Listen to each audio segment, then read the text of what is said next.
Hello friends, आज हम childhood and growing up के topic factors affecting social development सामाजिक विकास को प्रभावित करने वाले कारकों के बारे में समझेंगे। अब क्या है कि जब कोई भी बच्चे का हम कह रहे हैं कि सोशल डेवलपमेंट अफेक्ट करने वाले फैक्टर है, तो सबसे पहला फैक्टर क्या होता है? फैमिली, परिवार। क्योंकि कभी भी जब भी कोई बच्चा पैदा होता है तो उसका सबसे पहला कांटेक्ट किसके साथ होता है? फैमिली के साथ, परिवार के साथ। तो वहीं पे से उसका क्या होता है? सोशलाइजेशन स्टार्ट हो जाता है, समाजीकरण शुरू हो जाता है। तो हम कह सकते हैं कि जो फैमिली है, जो परिवार है, वो किसी भी बच्चे के समाजीकरण के लिए या सोशलाइजेशन प्रोसेस के लिए रिस्पॉन्सिबल होती है।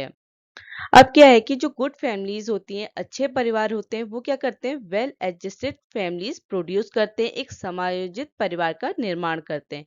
पर जिन फैमिली में क्या होता है, जिन परिवारों में लड़ाई झगड़े होते हैं, बच्चों पे ज्यादा ध्यान नहीं दिया जाता, वहां पे तलाक, मतलब ऐसा माहौल होता है कि बच्चे को क्या है, प्यार नहीं मिल रहा है, उसको ऐसी कंडीशन हो रही है कि वहां पे वो खुश नहीं है, अनहैप्पी है, डेथ या इस तरीके का जो भी एनवायरनमेंट मिल रहा है उसे अपनी फैमिली में, तो वहां पे बच्चे क्या हो जाते हैं? माल एडजस्टेड पर्सनैलिटीज के हो जाते हैं, कुसमायोजित व्यक्तित्व वाले हो जाते हैं। अकॉर्डिंग टू सिमन, जो साइमन थे, उनके अकॉर्डिंग क्या है कि कोई भी पर्सन क्या है, अगर वो हेल्दी है, साहसी है और उसके पेरेंट्स उसको प्यार दे रहे हैं, स्नेही माता पिता हैं, तो वो क्या होगा? वो व्यक्ति, वो पर्सन क्या होगा? एक अच्छा सिटीजन होगा, गुड वर्कर होगा, गुड हस्बैंड, गुड वाइफ या गुड टीचर। तो उसकी क्वालिटीज क्या होंगी? अच्छी ही होंगी। अगर उसको ऐसी फैमिली मिल रही है जो क्या है? हेल्दी है, करेजियस है और अफेक्शनेट पेरेंट्स हैं, जहाँ पे स्नेही माता पिता हैं, तो उतना ही अच्छा वो व्यक्ति होगा। तो ये सारे जो भी फैमिलीज की एक्टिविटीज हैं या फैमिली का एनवायरनमेंट है, वो बच्चे के सोशल डेवलपमेंट को अफेक्ट करते हैं। अब क्या है कि जो भी फैमिली है, उसमें क्या होता है कि बच्चे की जो सोशल लाइफ है, जो सामाजिक जीवन है बच्चे का, उस पे फैमिली किस तरीके से कार्य करती है? पहला है, family is the main resources of child socialization. परिवार क्या है? बच्चे के सामाजिकरण का मुख्य संसाधन है, मेन रिसोर्सेज। क्यों है? क्योंकि बच्चा सबसे पहले सोशलाइजेशन कहाँ से स्टार्ट करे? अपनी फैमिली से। तो मेन रिसोर्सेज क्या है चाइल्ड का सोशलाइजेशन का, सामाजिकरण का? उसका परिवार। दूसरा है, family is helpful in the transmission of culture. क्योंकि क्या है कि परिवार ही क्या करता है कि कल्चर का क्या करता है? ट्रांसमिटेड करता है। अपनी जो भी कल्चर उसका है, वो अपने बच्चों तक ट्रांसमिटेड करता है, उस तक पहुंचाता है। तो इस चीज के लिए भी, कल्चर के ट्रांसमिशन के लिए भी फैमिली क्या है? रिस्पॉन्सिबल है बच्चे के सोशल डेवलपमेंट में, कि कैसा हमारा कल्चर होगा, कैसे हमें सोशली रहना है, ये सब क्या बताती है? परिवार बताता है, फैमिली बताती है। तीसरा है, family is a means of exhibiting personality. जो परिवार का व्यक्तित्व है, वो प्रदर्शित करने का एक साधन है। कोई भी आपकी फैमिली ही बता सकती है कि अगर आपकी फैमिली को कोई देखेगा तो बता सकता है कि इस बच्चे की पर्सनैलिटी किस तरह की होगी, क्योंकि परिवार का जो इफेक्ट है बच्चे पे, कि सोशल डेवलपमेंट में, उसकी सामाजिकरण में क्या है? मेन रोल प्ले करता है। तो फैमिली से, किसी के भी परिवार से उसकी पर्सनैलिटी को बताया जा सकता है।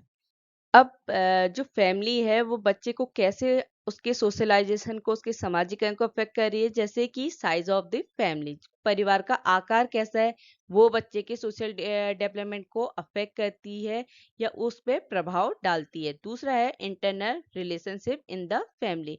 जो परिवार के आंतरिक संबंध होते हैं, कि कैसे परिवार के जो फैमिली मेंबर्स हैं, उनके रिलेशनशिप, उनके संबंध किस तरीके के हैं। तीसरा है, ट्रेडिशन ऑफ द फैमिली। जो परिवार की परंपराएं हैं, फैमिली किस तरीके की ट्रेडिशन को फॉलो कर रही है, वो भी बच्चे के सोशलाइजेशन को, समाजीकरण को अफेक्ट करते हैं। चौथा है, सोशियो इकोनॉमिक स्टेटस। जो परिवार की, फैमिली की सामाजिक आर्थिक स्थिति है, ये भी बच्चे के सोशल डेवलपमेंट को अफेक्ट करती है। पांचवा है, attitudes of the other family members. जो परिवार के अन्य सदस्यों का व्यवहार है बच्चे के प्रति, वो भी क्या है? बच्चे के सामाजिकरण को अफेक्ट करती है, सोशल डेवलपमेंट को अफेक्ट करती है। ये जितने भी एस्पेक्ट हैं, पहलू हैं, ये किसी ना किसी तरीके से बच्चे के सोशलाइजेशन को अफेक्ट करते हैं। सेकंड फैक्टर है स्कूल। अब क्या होता है कि बच्चा क्या है, अपनी फैमिली के बाद कहाँ जाता है? स्कूल जाता है।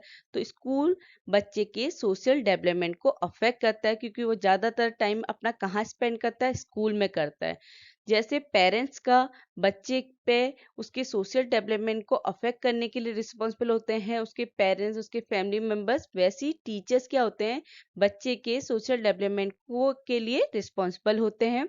तो इस पॉइंट ऑफ व्यू से क्या होना चाहिए कि जो एटीट्यूड होना चाहिए टीचर का वो क्या होना चाहिए, सिग्निफिकेंट होना चाहिए, बहुत ज्यादा महत्वपूर्ण होना चाहिए बच्चे के सोशल डेवलपमेंट पे। अब क्या है कि जो स्कूल है वो बच्चे को क्या है एक सब्जेक्ट की नॉलेज के साथ साथ क्या है कल्चर्स के बारे में भी नॉलेज प्रोवाइड करते हैं कि किस तरीके का हमारी संस्कृति है, किस तरीके का हमारा कल्चर्स है। तो इसीलिए स्कूल क्या है एक इम्पोर्टेंट रोल प्ले करता है किसी भी व्यक्ति को, किसी भी पर्सन को एक रिस्पॉन्सिबल सिटीजन बनाने के लिए। ठीक है, तो स्कूल में ही एक बच्चा, एक व्यक्ति क्या है एक जिम्मेदार नागरिक बनता है। अगर स्कूल का एनवायरनमेंट क्या है ऑटोक्रेटिक है, निरंकुश वातावरण है, तो वहां पे बच्चे का सोशल डेवलपमेंट क्या होगा, अफेक्ट होगा। इसके कंपैरिजन अगर स्कूल का डेमोक्रेटिक एनवायरनमेंट है, लोकतांत्रिक वातावरण है, तो वो बच्चे के सोशल डेवलपमेंट के विकास में सहायक होंगे। उतने ही अच्छे तरीके से बच्चे का सोशल डेवलपमेंट होगा जैसा क्या है स्कूल का एनवायरनमेंट होगा। इन शॉर्ट हम संक्षेप में क्या कह सकते हैं कि किस तरीके का स्कूल में प्रोग्राम रनिंग हो रहे हैं, किस तरीके का कार्यक्रम चला रहा है स्कूल, कैसा सोशल एट्रीब्यूट्स है टीचर का और स्टूडेंट का और उनका सोशल बिहेवियर, ये जितने भी स्कूल से रिलेटेड फैक्टर्स हैं, चाहे वो टीचर्स का नेचर हो या कैसे उनकी क्लासरूम का एनवायरनमेंट है, कैसा स्कूल का एनवायरनमेंट है, कैसे प्रिंसिपल बच्चों का बिहेवियर है, ये सब क्या है बच्चे के सोशल डेवलपमेंट को अफेक्ट करते हैं, उसकी पर्सनैलिटी पे एक ग्रेट इम्पैक्ट डालते हैं। तीसरा फैक्टर है इमोशनल डेवलपमेंट, भावनात्मक विकास। अब क्या होता है कि जो हमारा सोशल डेवलपमेंट और इमोशनल डेवलपमेंट है ये क्या होते हैं एक दूसरे पे डिपेंडेंट होते हैं। ये क्या है साइड बाय साइड चलते रहते हैं, मीन्स कि सामाजिक और भावनात्मक विकास दोनों साथ साथ चलते रहते हैं। कोई भी व्यक्ति क्या है अगर इमोशनली मैच्योर्ड है, वो भावनात्मक रूप से क्या है परिपक्व है, तो हम क्या कह सकते हैं कि वो सोशली भी क्या है मैच्योर्ड पर्सन है, वो सामाजिक रूप में भी क्या है परिपक्व व्यक्ति है, क्योंकि ये दोनों सोशल और इमोशनल डेवलपमेंट क्या है साथ साथ चलते हैं। इसलिए इमोशनली मैच्योर्ड पर्सन क्या है सोशली मैच्योर्ड पर्सन भी होगा। इसीलिए बच्चों को क्या है कि इमोशन कंट्रोल की ट्रेनिंग देनी चाहिए। अगर आप किसी बच्चे का अच्छा सा सोशल डेवलपमेंट करना चाहते हैं तो आपको क्या है उनको अपने इमोशन पे कंट्रोल करने की ट्रेनिंग देनी चाहिए। इसीलिए हम कह रहे हैं कि सोशल डेवलपमेंट और इमोशनल डेवलपमेंट क्या है एक दूसरे पे डिपेंडेंट है और ये दोनों क्या है साथ साथ चलते रहते हैं। चौथा फैक्टर है फिजिकल हेल्थ, शारीरिक स्वास्थ्य। अब क्या है कि कोई भी बच्चा अगर क्या है हेल्दी है तो उसका सोशल डेवलपमेंट उतना ही अच्छा होगा, क्योंकि वो अब सोशली क्या है एडजस्ट हो जाएगा। उसको उसका स्वास्थ्य सही है तो उसको इन्फेरिटी कॉम्प्लेक्स नहीं होगा, वो हर किसी के साथ क्या है इजीली एडजस्ट हो जाएगा। इसी में अगर बच्चा क्या है अनहेल्दी है, अस्वस्थ है, तो वो क्या है कि अपने को सोसाइटी में एडजस्ट करने में उससे मतलब वो इजीली अपने को सोसाइटी में एडजस्ट नहीं कर पाएगा। तो इसलिए हम कह रहे हैं कि अगर किसी बच्चे की फिजिकल हेल्थ सही है, उसका शारीरिक स्वास्थ्य सही रहे, तो उस बच्चे का उतना ही अच्छा सोशल डेवलपमेंट होता है, क्योंकि फिजिकल डेवलपमेंट बच्चे के सोशल डेवलपमेंट को अफेक्ट करता है। पांचवा फैक्टर है कम्युनिटी इन्फ्लुएंस। तो क्या होता है कि बच्चे की जो सोशल डेवलपमेंट है, बच्चे की कम्युनिटी भी क्या है उसको प्रभावित करती है, उसको इन्फ्लुएंस करती है। जैसे पार्क, प्लेग्राउंड, म्यूजियम, लाइब्रेरी, यहाँ पे क्या है कि बच्चा इजीली अपना जो उसको फ्रीडम है वो उसे प्राप्त होती है या उसे यहाँ पे फ्रीडम मिलती है, क्योंकि बच्चे क्या है पार्क में खेल रहे हैं, प्लेग्राउंड में खेल रहे हैं, तो यहाँ पे क्या है कि वो घर में अपनी फैमिली में तो एक अपनी फैमिली मेंबर्स के साथ सिर्फ बैठ सकते हैं, पर वहाँ पे वो फ्रीली दौड़ सकते हैं, खेल सकते हैं, तो उनको एक फ्रीडम मिलती है। तो ये कम्युनिटीज भी बच्चे के सोशल डेवलपमेंट को अफेक्ट करती है, जिससे बच्चे के अंदर क्या है फ्रीडम और उनकी पर्सनल सिक्योरिटी जो व्यक्तिगत सुरक्षा है वो भी क्या होती है इम्प्रूव होती है। बच्चे अपने को सिक्योर फील करते हैं, क्योंकि अब वो अपनी फैमिली से निकल के बाहर आए, वो बाहर के लोगों से मिलजुल रहे हैं, तो वहां पे भी क्या है अपने को सिक्योर फील कर रहे हैं। तो ये चीजें बच्चे के सोशल डेवलपमेंट को अफेक्ट करती है। अब कुछ आर्टिब्यूट हैं जो बच्चे के हम कह रहे हैं कि ये कम्युनिटीज हेल्प कर रही हैं बच्चे के ये आर्टिब्यूट को डेवलप करने के लिए। वो आर्टिब्यूट्स क्या हैं कि बच्चे के जो ओबीडेंस, ऑनेस्टी, हम्बलनेस, ये जितने भी एट्रीब्यूट हैं, ये भी कम्युनिटीज, जो भी समुदाय होते हैं, हेल्प करते हैं ये एट्रीब्यूट को डेवलप करने में बच्चे के। जैसे क्या है, ओबीडियंस की बात करें, बच्चा लाइब्रेरी में बैठा है तो उसे पता है कि वहां पे उसने क्या रूल फॉलो करना है, उसने चुपचाप पढ़ने का, वहां पे उसने बोलना नहीं है। तो वहां पे उसके अंदर क्या एट्रीब्यूट डेवलप हो रहे हैं, आज्ञाकारिता का, कि वहां पे उसको क्या करनी है, आज्ञा माननी है, जो उनकी इंस्ट्रक्शन है उन्हें फॉलो करना है। ये सारी चीजें बच्चा कहीं से सीखता है, कम्युनिटी से। तो हम कह रहे हैं कि बच्चे के सोशल डेवलपमेंट में, उसके सामाजिक विकास में कम्युनिटी भी क्या है, उसको अफेक्ट करती है, इन्फ्लुएंस करती है। छठा फैक्टर है इन्फ्लुएंस ऑफ प्लेमेट्स। अब क्या होता है कि स्टार्टिंग में बच्चा जब अपनी फैमिली से स्कूल में जाता है, अपने क्लासमेट से मिलता है, तो वहां पे पहले क्या है कि वो उसका कोई भी काम है वो किसके अप्रूवल पे होता है, जो भी उसके पेरेंट्स कह रहे हैं उनसे प्रभावित होता है। पर जब वो क्या है स्कूल में एंटर करता है, तो उसका जो भी डिसीजन है, जो भी एक्सेप्टेंस या अप्रूवल है, वो किस पे डिपेंडेंट हो जाती है, उनके क्लासमेट में, अपने प्लेमेट्स में। तो बच्चे का क्लासमेट और प्लेमेट्स क्या है, बच्चे के सोशल डेवलपमेंट को अफेक्ट करते हैं। जो भी उनके साथियों का या क्लासमेट का जो भी व्यक्तित्व है, वो क्या है, बच्चे को अफेक्ट करते हैं।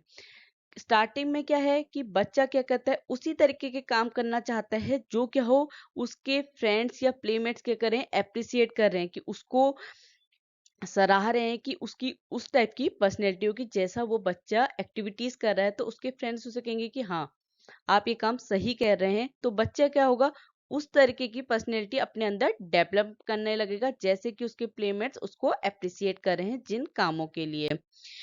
अब क्या है कि यहाँ पे बच्चा सीखता है अपने किसके कांटेक्ट में आने, अपने क्लासमेट के कांटेक्ट में आने में, अपने साथियों के संपर्क आने में, वो अपनी खुद की जो ओन पर्सनैलिटी है उसका एसेस करना, उसका आंकलन करना सीख जाता है स्कूल में।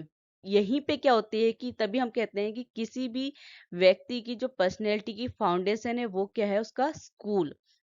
तो किसी भी व्यक्ति का जो व्यक्तित्व का आधार है, वो क्या है, उसका स्कूल। यहाँ पे क्या है कि बच्चा सोशली एडजस्ट करना अच्छे से सीखने लग जाता है, क्योंकि अब क्या है कि वो अपने साथियों के साथ एडजस्ट हो रहा है, वो उस तरीके के काम कर रहा है जो उन्हें जो उनके प्लेमेट्स के अकॉर्डिंग क्या है, सही है। तो वहां पे बच्चा क्या है, उस तरीके की पर्सनैलिटी डेवलप करने लग जाता है जो क्या हो, उसके पॉपुलर बनाने में हेल्प कर रही है। कि अगर वो क्या है, अच्छे से पढ़ाई कर रहा है, तो उसके अगर क्लासमेट, उसके फ्रेंड्स उसको अप्रिसिएट कर रहे हैं, तो वो और बेहतर पढ़ने का। तो यहाँ पे क्या हम किस तरीके से कह रहे हैं कि उसके प्लेमेट उसको अफेक्ट कर रहे हैं, सोशल डेवलपमेंट को, उसकी पर्सनैलिटी को अच्छे और गलत वे दोनों तरीके से अफेक्ट करते हैं किसी भी बच्चे के जो फ्रेंड्स होते हैं या उसके क्लासमेट्स होते हैं। सातवां पॉइंट है इंटेलेक्चुअल डेवलपमेंट, बौद्धिक विकास। जो हमारा सोशल डेवलपमेंट और इंटेलेक्चुअल डेवलपमेंट, ये क्या है, क्लोजली रिलेटेड होते हैं। एक का सोशल डेवलपमेंट का इंटेलेक्चुअल डेवलपमेंट में अफेक्ट पड़ता है, इंटेलेक्चुअल डेवलपमेंट का सोशल डेवलपमेंट में अफेक्ट पड़ता है। तो हम क्या कह रहे हैं कि अगर कोई व्यक्ति क्या है, इंटेलेक्चुअल डेवलप हो रहा है, तो वो उतने ही अच्छे से क्या होगा, सोसाइटी में अपने को वेल एडजस्ट कर पाएगा। जितना अच्छा व्यक्ति का बौद्धिक विकास हो रहा है, उतनी ही अच्छे से वो क्या होगा, सोशली, सामाजिक तौर पे अपनी सोसाइटी पे एडजस्ट करना, समायोजित करना सीख जाता है। इसीलिए हम कह रहे हैं कि किसी भी बच्चे का इंटेलेक्चुअल डेवलपमेंट उसके सोशल डेवलपमेंट के लिए क्या होता है, इंपॉर्टेंट होता है, एसेंशियल रोल प्ले करता है।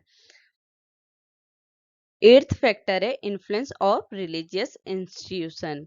जो हमारे धार्मिक संस्थान है, उसका भी बच्चे के सोशल डेवलपमेंट पे क्या होता है, अफेक्ट करता है, सोशल डेवलपमेंट को प्रभावित करता है। जैसे कि हमारे religious institute such as temple, मस्जिद, गुरुद्वारा, चर्च, ये सब जो हमारे रिलीजियस इंस्टीट्यूट है, धार्मिक संस्थान है, ये भी क्या है, बच्चे के सोशल डेवलपमेंट, सामाजिक विकास को प्रभावित करते हैं। क्योंकि किसी भी बच्चे में जो मोरल वैल्यूज डेवलप होती हैं, जो नैतिक मूल्यों का विकास होता है, वो तभी संभव है जब क्या है, बच्चे में धार्मिक, कहाँ से ये मोरल वैल्यू डेवलप हो रही है, रिलीजियस इंस्टीट्यूट से।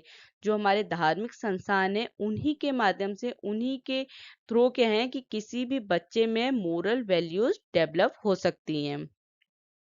नाइन्थ फैक्टर है means of entertainment and information. अब जो हम कह रहे हैं एंटरटेनमेंट और इंफॉर्मेशन का बच्चे के सोशल डेवलपमेंट को अफेक्ट कर रहा है। कैसे कि बच्चा किस तरीके का सिनेमा देख रहा है, किस तरीके की टेलीविजन शो देख रहा है, किस टाइप का न्यूज़पेपर पढ़ रहा है, ये सारी चीजें बच्चे के क्या है सोशल डेवलपमेंट सामाजिक विकास को प्रभावित करते हैं। क्योंकि क्या है कि बच्चे की किस तरीके का बच्चा उनको देख के सीख रहा है, किस तरीके की चीजें उसने न्यूज़पेपर में पढ़ी या टेलीविजन में वो किस तरीके के प्रोग्राम्स देख रहा है, तो वो बच्चे को क्या है सोशली क्या है अफेक्टेड करेंगे। उसी तरीके का बच्चा क्या करेगा अपनी पर्सनैलिटी को डेवलप करना स्टार्ट कर देगा। तो इसीलिए क्या है कि बच्चों को किस तरीके की उसको टीवी पे प्रोग्राम दिखाने चाहिए या किस तरीके की वो मैगजीन पढ़े, इस पे क्या है नज़र रखनी चाहिए। उन पे बच्चे को ऑब्जर्व करते रहना चाहिए कि बच्चा किस तरीके से अपना सोशली डेवलपमेंट कर रहा है, किससे ये टेलीविजन या किसी भी मैगजीन या न्यूज़पेपर में किस तरीके से अपने को सोशली डेवलप कर रहा है। तो किसका काम है पेरेंट्स का है कि उन पे वो उन्हें ऑब्जर्व करते रहें, उन पे नज़र बनाए रखें कि वो किस तरीके से अपने को सोशली डेवलप कर रहे हैं। क्योंकि बच्चों की टेंडेंसी क्या है इमिटेट करना, उनमें नकल करने की प्रवृत्ति होती है। तो अगर वो टेलीविजन में इस तरीके के शो देख रहे हैं जो उनके सोशली डेवलपमेंट को गलत तरीके से डेवलप कर रहे हैं, तो वहाँ पे क्या है कि बच्चा क्या होगा सोशली अनडेवलप हो जाएगा या वो उसका डेवलपमेंट सही से नहीं हो पाएगा। तो इसीलिए एंटरटेनमेंट और इंफॉर्मेशन बच्चे के सोशल डेवलपमेंट को क्या है अफेक्ट करती हैं। 10वां फैक्टर है सोशियो इकोनॉमिक स्टेटस। अब क्या होता है कि किसी भी फैमिली की जो सामाजिक आर्थिक स्थिति है, सोशियो इकोनॉमिक स्टेटस है, वो भी क्या है बच्चे के सोशल डेवलपमेंट को अफेक्ट करती है। जैसे कि किन टर्म्स में बच्चे का expenditure, training to the child, discipline, attitude towards parents, ये सारे जो भी टर्म्स हैं ये बच्चे के सोशल डेवलपमेंट को बताते हैं, उसको डिफाइन करते हैं कि अगर बच्चे का सोशियो इकोनॉमिक स्टेटस इस टाइप का है कि बच्चा क्या है ज़्यादा एक्सपेंडिचर, ज़्यादा खर्च करना सीख रहा है या किस तरीके का उसका अपने पेरेंट्स के प्रति व्यवहार है, ये सारे जो भी टर्म्स हैं ये बच्चे के क्या है सोशल डेवलपमेंट को बता रहे हैं। और ये सारे फैक्टर किससे रिलेटेड है बच्चे की सामाजिक आर्थिक स्थिति से। कैसे फैमिली की सामाजिक आर्थिक स्थिति होगी वैसा ही क्या होगा बच्चे का सोशल डेवलपमेंट होगा। 11वां है पेरेंटल ऑक्यूपेशन। अब क्या है माता पिता का जो भी व्यवसाय होता है, जो भी ऑक्यूपेशन होता है, वो भी क्या है चाहे डायरेक्टली या इनडायरेक्टली बच्चे के सोशल डेवलपमेंट को अफेक्ट करते हैं। ठीक है, चाहे प्रत्यक्ष रूप में हो या अप्रत्यक्ष रूप में बच्चे के सामाजिक विकास को माता पिता का व्यवसाय क्या करता है प्रभावित करता है। क्योंकि क्या है कि स्टार्टिंग में बच्चों में बचपन में अगर बच्चे क्या हैं अपने माँ बाप के साथ ज्यादा से ज्यादा टाइम व्यतीत कर पा रहे हैं, ठीक है, पर क्या है कि अगर उनके माता पिता का एक्यूपेशन इस टाइप का है कि उनके बच्चों की अपब्रिंगिंग अच्छे से नहीं हो पा रही है, वहां पे क्या है बच्चों को वो प्यार नहीं मिल पा रहा जितना उनके बच्चों को चाहिए, तो उसी हिसाब से क्या है कि बच्चों का जो मेंटल डेवलपमेंट हो रहा है वो क्या है उस तरीके से होगा। और उसका प्रभाव उसका इन्फ्लुएंस कहाँ पे देखेगा बच्चे के सोशल डेवलपमेंट में, उसके सामाजिक विकास में। इसीलिए पेरेंटल एक्यूपेशन माता पिता का व्यवसाय भी क्या है बच्चे के क्या है सोशल डेवलपमेंट को अफेक्ट करने पे इम्पोर्टेंट रोल प्ले करता है। 12वां पॉइंट है सिबलिंग इन्फ्लुएंस। जो भाई बहन होते हैं सिबलिंग्स होते हैं उनका भी बच्चे के सोशल डेवलपमेंट में क्या होता है रोल प्ले करते हैं सिबलिंग्स भी। क्योंकि क्या है कि स्टार्टिंग में अगर एक बच्चा है तो फैमिली मेंबर्स उसी को ज्यादा प्यार दे रहे हैं, तो उस टाइम पे क्या है बच्चा सेल्फिश हो सकता है, दूसरों की रिस्पेक्ट करने वाला नहीं हो सकता है। अगर क्या है उसके भाई बहन है तो वहां पे वो शेयरिंग केयरिंग भी सीखता है और सोशली एडजस्ट होना भी सीखता है। तो हम क्या कह रहे हैं कि जो सिबलिंग्स होते हैं सहोदर होते हैं भाई बहन होते हैं वो भी बच्चे के सोशल डेवलपमेंट को अफेक्ट करते हैं। अब आता है साइज ऑफ द फैमिली। जो परिवार का आकार है कि उसकी फैमिली में कितने मेंबर्स हैं वो भी क्या है बच्चे के पर्सनैलिटी डेवलपमेंट में सोशल डेवलपमेंट में को अफेक्ट करते हैं। क्योंकि हर एक का क्या है इंडिविजुअल डिफरेंस है, हर एक फैमिली मेंबर से वो कुछ ना कुछ सीखेगा, उसका जो सोशल डेवलपमेंट है वो क्या होगा अफेक्ट होगा। इसीलिए साइज ऑफ द फैमिली परिवार का आकार क्या है बच्चे के सोशल डेवलपमेंट को अफेक्ट करता है। 14वां फैक्टर है हेरिडिटी अनुवांशिकता। अनुवांशिकता क्या होती है जो भी चाहे वो फिजिकल ट्रेट्स हो या डिजीज हो कुछ भी अपने पेरेंट्स से जीन के थ्रू बच्चों पे ट्रांसफर होना, मतलब जो पेरेंट्स का कुछ भी, चाहे वो लंबे हैं, मोटे हैं, छोटे हैं, ये सारी जो भी फिजिकल ट्रेट्स हैं, फिजिकल क्वालिटीज हैं, बच्चे पे ट्रांसफर हो रही है किसके थ्रू? जीन के थ्रू। तो पेरेंट्स से जीन के थ्रू ट्रांसफर होना किस पे? चिल्ड्रन पे, और के क्या कहलाता है? हेरिडिटी, आनुवांशिकता। तो हेरिडिटी भी क्या है? बच्चे के सोशल डेवलपमेंट को अफेक्ट करने के लिए रिस्पॉन्सिबल होती है, पर रिसर्चर या साइकोलॉजिस्ट का क्या मानना है कि इसका एक लिमिटेड इम्पैक्ट पड़ता है हेरिडिटी का बच्चे के सोशल डेवलपमेंट में। लिमिटेड है क्योंकि वो इंटरनल है। बच्चे के सोशल डेवलपमेंट के लिए जो एक्सटर्नल फैक्टर या जो उसका एनवायरनमेंट है, ये क्या होते हैं? इम्पोर्टेंट होता है किसी बच्चे के सोशल डेवलपमेंट में। और हेरिडिटी क्या होता है? इंटरनल फैक्टर होता है, क्योंकि जीन्स के थ्रू हो रहा है, तो इसका लिमिटेड इम्पैक्ट पड़ता है, कम है पर पड़ता है बच्चे के सोशल डेवलपमेंट पे। 15वां फैक्टर है ग्रुप इन्फ्लुएंस। अब क्या है कि हमने देखा होगा कि बच्चे क्या है, ग्रुप में खेलते हैं, अकेले अकेले बच्चे नहीं खेल होते हैं, ग्रुप में खेलते हैं। तो इससे क्या है, बच्चे का सोशल डेवलपमेंट भी अच्छे से होता है, बच्चा सोशली एडजस्ट होना सीखता है, क्योंकि वो क्या है, हर ग्रुप में क्या, हर एक बच्चा एक दूसरे से सोशली, या आप कह लीजिए इंडिविजुअल डिफरेंसेस होते हैं हर किसी में। ठीक है, हर एक बच्चे का एक दूसरे पे अपने तरीके का इम्पैक्ट पड़ेगा। तो ग्रुप में रहने से क्या है कि बच्चे को सोसाइटी में एडजस्ट होने में डिफिकल्टी नहीं होगी, वो इजीली किसी भी सोसाइटी में एडजस्ट होना सीख जाएगा अगर वो किसी ना किसी ग्रुप का मेंबर है। तो ये जो ग्रुप में खेलना या ग्रुप में रहने से क्या है, बच्चे को एक ट्रेनिंग सी मिलती है कि वो क्या करे। जैसा अगर बच्चे ग्रुप में खेल रहे हैं, तो इससे क्या है, उनमें ग्रुप में काम करने के लिए भी एक ट्रेनिंग सी डेवलप हो रही है कि वो फ्यूचर में उनको ये ट्रेनिंग मिल जाएगी ग्रुप में खेलने से, ग्रुप में काम करने से, कि वो फ्यूचर में जब उन्हें कोई भी टास्क दिया जाएगा, कोई भी असाइनमेंट दिया जाएगा ग्रुप में, तो वो उसे इजीली कर लेंगे, क्योंकि उन्हें एक ट्रेनिंग मिली है किससे? चाहे वो खेलने से ही मिली। तो खेलने से उनका सोशल डेवलपमेंट हुआ कि कैसे सोसाइटी में उनको डेवलप होना है, कैसे एडजस्ट होना है। तो ग्रुप भी क्या है, बच्चे के सोशल डेवलपमेंट को अफेक्ट करता है। अदर फैक्टर जैसे क्या? सेक्स डिफरेंसेस जो लड़के या लड़कियां हैं, उसमें भी क्या है कि ये भी चीजें बच्चे के सोशल डेवलपमेंट को अफेक्ट करती है। According to T N Green, जो टी एन ग्रीन थे, उनके अकॉर्डिंग क्या है कि जो लड़कियां होती हैं वो लड़कों के कंपैरिजन ज़्यादा टॉलरेंट होती हैं, कोऑपरेटिव होती हैं। उनके अंदर जो सेक्रीफाइस का सेंस होता है, जो त्याग की भावना होती है, वो लड़कों के कंपैरिजन क्या होती है? ज़्यादा होती हैं। तो ये जो भी आर्टिब्यूट्स हैं, टॉलरेंट, कोऑपरेटिव, सेक्रीफाइस, ये भी क्या होती हैं? बच्चे के सोशल डेवलपमेंट को के लिए रिस्पॉन्सिबल होती हैं, उनको अफेक्ट करती हैं। ठीक है, क्योंकि लड़कियों में लड़कों के ज़्यादा कंपैरिजन क्या है, ये चीज़ें ज़्यादा हैं, ये आर्टिब्यूट ज़्यादा हैं। तो लड़कियां क्या हैं, इन आर्टिब्यूट में टॉलरेट, कोऑपरेटिव, सेक्रीफाइस, इसमें सोशली क्या है, लड़कों से ज़्यादा डेवलप होती हैं। अगर आपको मेरा कंटेंट समझ में आया तो please like, share and subscribe. Thank you.